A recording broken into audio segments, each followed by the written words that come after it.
study strategy over the years and achieve the spirit of the warrior. Today is a victory over yourself of yesterday.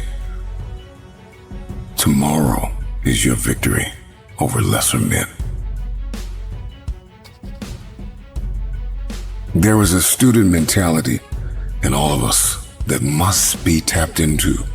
A student is resilient. A student is disciplined. It is only through discipline that you will experience the freedom of a warrior. A student never surrenders.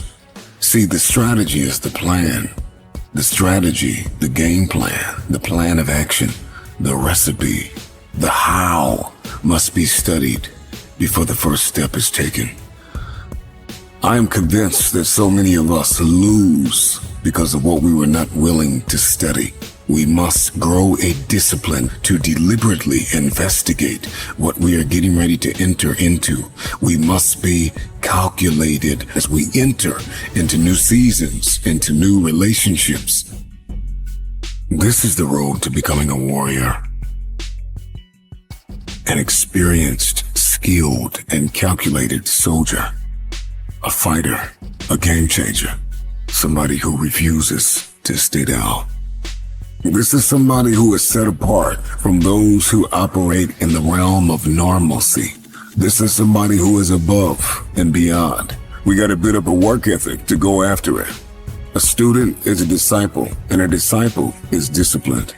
Disciplined to achieve the spirit of the warrior. They are perfectly positioned for victory daily. Discipline is an invitation out of normalcy. A man who studies is a man who is allergic to average. So you are a warrior, and you don't even know it.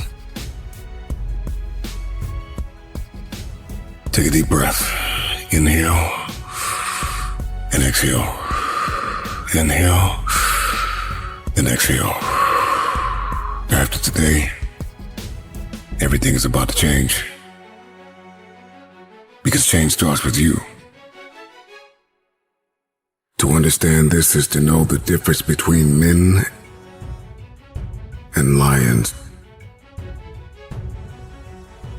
You must understand that there is more than one path to the top of the mountain.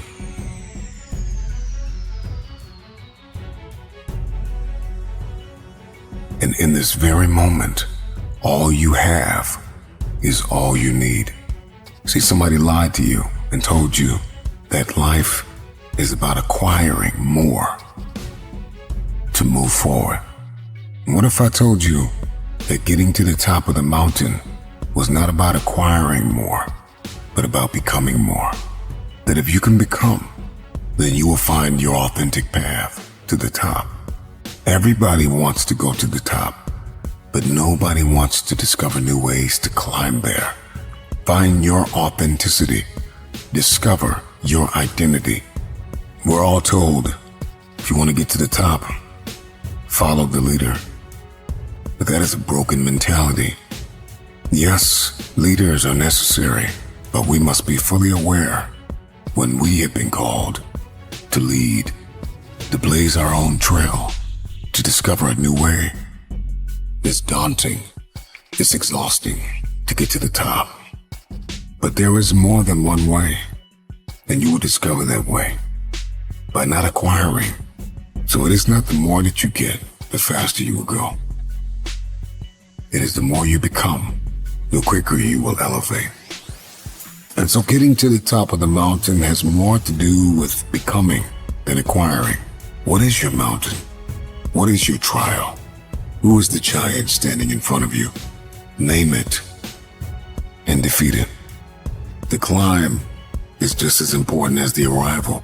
The top is the end game, but the process is what will make you. Think lightly of yourself and deeply of this world. Life begins at the end of your comfort zone, at the end of your ego and your insecurities. But when you come to the end of yourself and the beginning of the understanding of our world, why we are here and what is our purpose, then all of a sudden everything changes. Think lightly of yourself and deeply of the world. The world is vast. Over 7.5 billion people walk the face of this planet. There is so much here.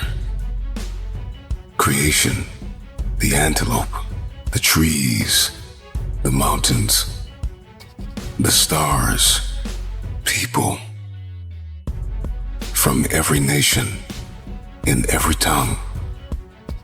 We have economy, we have industry, we have technology. We are more advanced than ever before. So take a moment and agree never to self-sabotage yourself. No more self-condemnation. That you cease to see the opportunities in this world. How beautiful our planet is. To think lightly of yourself and deeply of this world is an invitation out of your ego, out of your insecurities, out of what you think you cannot do. It is to look beyond your program. It is to think of your legacy. It is to think of what you will leave behind. It is to think of your contribution and your impact. Even in this moment, in the midst of trial, in the midst of tribulation, ask yourself the question, what can I contribute?